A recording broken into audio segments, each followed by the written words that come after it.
can be the best armchair quarterback imaginable. I don't think whoever would have been in charge would have been prepared and ready to make. Totally disagree. We didn't have because Trump got rid of the pandemic response team. He defunded it last year, and that was implemented specifically because of things like this.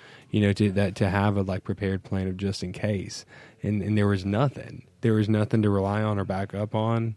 There was no. But I also think in the big picture, I don't think this is exactly what the mainstream media tries to make you believe it is. Like if you look up statistics, last year, over 1 million people died from tuberculosis in the world. Over 1 million people. So why weren't we wearing masks during that pandemic? Right. Overall, COVID deaths are 1,000th of 1% of the positives. In all times? Of the positives. 1,000th. I just don't. I mean, it's like I said. I think it's a real virus, and I think it's nasty as it can be. Yeah, but I mean, influenza B kills more people than that. Yeah. Right. Yeah, and we're not walking around with gloves and. No. And, we're at 552,000 deaths worldwide. But and it's one of those things. It's really interesting because this is kind of my thought, honestly. The reason why there's so much emphasis put into a response like this, like a virus like this, is because it marginally affects older people. And those older people are the people that are in charge. They're the majority of Congress, and I never thought about things like it from that perspective. It's a lot of older people that would be most negatively impacted by. And, so because those are the people most in danger. Like if you get it, it's going to be a worst case scenario. There's a video I saw the other night. It was from this website, College Humor, and it came out 10 months ago, and it's basically this satire video. About these, they're in it's two scientists. They're kind of younger, and they're kind of in this pandemic response mode where they're trying to find a vaccine, but they find out that they were dealing with the virus that only impacted baby boomers, right? Is kind of a play off of the whole baby boom, younger generations and stuff, and I found it I found it quite interesting, to be perfectly honest, because it's just such a. It just how it relates right now. It's just the times right now. It's crazy. It was just 10 months ago, and exactly to the T. There, for a while, you were seeing people post clips out of movies that were 10, 12, 15 years old, and it referred to stuff with the pandemic and a disease, and you're like, whoa. Well, what was that one movie that I told you about? God dang, what? I'm going to totally let this is a couple months ago because I remember this. Is it from? Well, there's an older Outbreak. I think it is. I think it's called Outbreak, and that's crazy. It's the one that the bat starts all the whole pandemic going across and killing all those people in the world. Outbreak. Outbreak. Yeah. That movie's crazy, man, because it parallels everything that's going on. I need to check it out. When I started getting tired of being at home so much, I said, man, dude, I tell everybody, it'd been better if they just would come on the TV one day and said, hey, listen, you got 72 hours, or even just say, let's say a week. You got 7 days to get all the shit you're going to need for the next 21 days. And everybody's just going to fucking shut down and stay home for 21 fucking days. I'd have been cool with that. I'd be cool with that again. I digress on that movie title. Wasn't it Contagion? Contagion is the one I'm thinking about. Yeah. Outbreak had Dustin Hoffman in it. Yeah, Contagion. That's the one I'm thinking about. Yeah, that movie was badass, dude. It's so like what's going on right now. Except for it's more real than what we got going on. It's not so far fetched, dude. Yeah, it's crazy to think that, but yeah, that's exactly right. That's good, dude.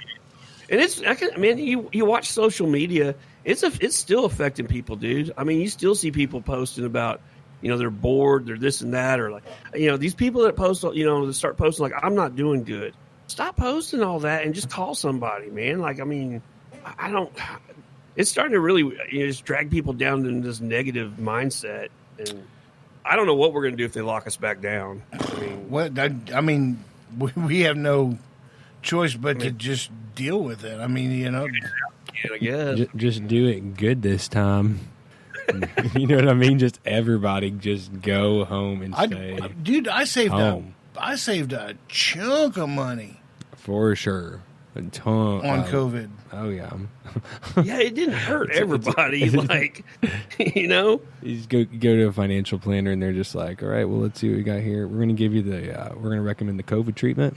Go home, stay at home for 21 days. Don't come out of your house, and guaranteed to save $2,100. Yeah, you'd be surprised. It looks like all your expenditures are just bullshit. Would you do it any different if they locked us back down? Would you do it any different? Like, how would you prepare differently? Like, if you knew they were going to do it, how would you prepare to do that again? My time was perfectly fine. I didn't have too many issues. Honestly, I mean, I worked a little bit, but and my kids had it pretty good. Not to say that he and I had a crappy relationship, because we didn't. We're dad, but I mean, we haven't been this close in a long time. Well, and it's I been think really it turned a lot of people's families into a positive direction. Totally. I don't know, dude. If I knew it was coming, if they were like, okay, we're going to lock it all down in 48 hours, I think I'm always sitting pretty good on groceries, but I think I'd go to the dollar store and pillage in there and just buy as many things I could use as props to shoot photographs. Because, dude, I ran out of movies to watch and shit to do, and that started getting miserable. You know what we need to do? We need to bring Spam on as a sponsor. That way, anytime any of this COVID crap ever happens, we got a lifetime supply of Spam. Yeah, we got plenty. We don't have to worry about protein, because I can eat. Man, I've made Spam fries. Oh, you can get down with Spam. Yeah, you take Spam, you can bread it and fry it, or you can just fry it, or you don't have to fry it. You can smush it up. you can just eat it raw. It don't matter. You can You can? Versatile. you can put it in hamburger meat. You can put it in a bucket of mayo. Bucket of mayo. How much for Yeah, freedom? dude, I've put it in the fryer. I've deep fried it. Hey Donnie, how much does freedom cost? Oh gosh, $1.05. $1.05. $1.05. How about that movie? I haven't seen Team America: World Police in a hot second. That's a movie that I'm going to watch tonight. One of the best movies ever. It's the best puppet movie of all time. Marionette, yeah, for sure. Dude, that is one of the funniest movies. That's a good evening spent right there. You get your favorite cocktail, you get high as you can get, and then you put on that movie and just let the evening happen. Team America: World Police. Wait till you get to the sex scene. One of the funniest scenes you'll ever see. And almost more realistic than a porn. I tell you something. I just tried to watch the movie Orgasmo the other night. Have you guys seen Orgasmo? I've seen that. Yeah. It was one of their first. So Trey Parker and Matt Stone, they had that was their second movie. The first one, I can't remember what it was called, but it was about a cannibal from like the Rocky Mountain Cowboy, like 1900 or something. Cannibal the Musical is what it was called. So that Cannibal the Musical, Orgasmo, South Park's in there somewhere too, and then Basketball. But Orgasmo is it's a weird movie, man. It's a weird movie. Basketball. You ever seen Sluggo? Sluggo. That's a good one, man. Here's a movie. Have you ever seen Ruben and Ed? Ruben and Ed. Yeah, that's a Crispin Glover movie, and it's all. He's weird. Crispin. Oh, dude, this movie is so weird. It's all about his cat that dies, and it's his journey to find the perfect place to. What was that? No, I got his nose hair sticking out of my nose. I'd take care of it. You took some paper scissors to that son of a bitch, dude. Holy shit. Got it. But now there's Ruben and Ed. It's about his journey to find the perfect place to bury his cat. And it is one of the weirdest fucking movies you'll ever watch. Crispin Glover is weird. man. He's real strange. Christian Slater's kind of weird too, but he came out with this show. I don't know if you guys have seen this show. Okay, it's called oh man, what's it called? It's about hackers. It's not called Hackers though. I'll remember it here in a second, but it's one of the weirdest shows I've ever seen. It's about he caught the mad cow from you. I'm telling you. It's oh man, it doesn't matter. It's a show about a computer hacker, or whatever. And Christian Slater plays this character, and he is actually like top notch Christian Slater in this show. It kind of rings a bell. Like I kind of feel like I'm a little familiar with this.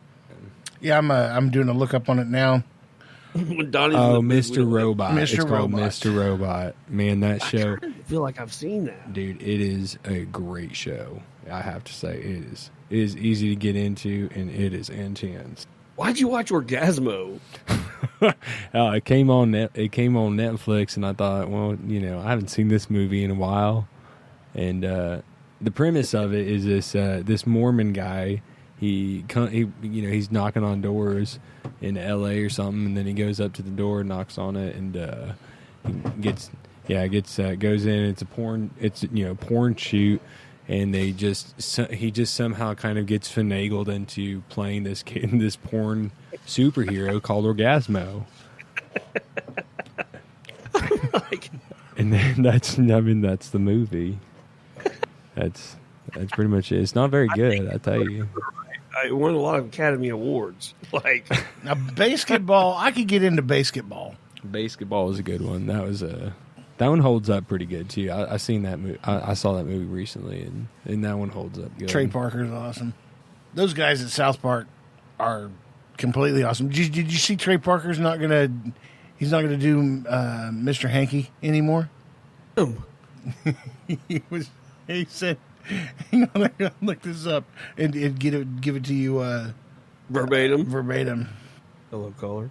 Oh gosh, official statement from Trey Parker. The official statement. Here, go. What? Do it, Donnie. There you go. It's on his Reddit. Trey Parker has stepped down from playing the role of Mr. Hanky, the Christmas Pooh, on South Park. The latest in a slew of white actors abdicating roles voicing characters of color. Parker, who's also one of the show's creators, made the announcement on social media Thursday evening, writing that it had been a fun experience voicing Mr. Hanky for the last 20 years. However, in this day and age, he felt it was no longer appropriate for him to continue portraying a brown piece of shit, as he wasn't one himself.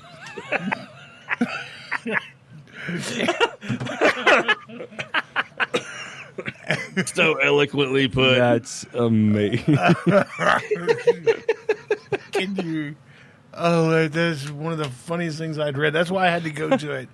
It's awesome. Yeah, that's amazing. It took me a little time to find that, but I read that today and I was like, those dudes are so funny, man. I mean, and the fact that whole little series was created around South Park, Colorado, and if you've ever went through South Park, Colorado, there's like 2 abandoned service stations and some methed out labs that are single wide trailers. Like, there's nothing there. I'll tell you what, I need to give some shout outs, if you don't mind. Go ahead, man. To our buddies in Grind. Yes. They'd give us a shout out on social media on Facebook about doing their video for them. And of course, we were very appreciative to do it. It was our very first music video that we ever did. And sometimes when you want to do something and got to get your foot in the door, sometimes you got to do it for nothing. Which is exactly what we did, and we learned a lot from it. For sure. So, anyways, we just wanted to throw thanks back to Grind because that's allowed us to step much further into this video game than we've ever been before. And what we do at Outcast Media Group, not only is the Titty and Shiner Show podcast and 428, we also have some really cool short films on that YouTube channel, and kind of as a company, it brings everything together. We do this as podcasts, and then we have the 428 show and another project here and another project there, and kind of need one umbrella to handle them. So that was the Outcast Media Group. And, we want to give Grind thanks because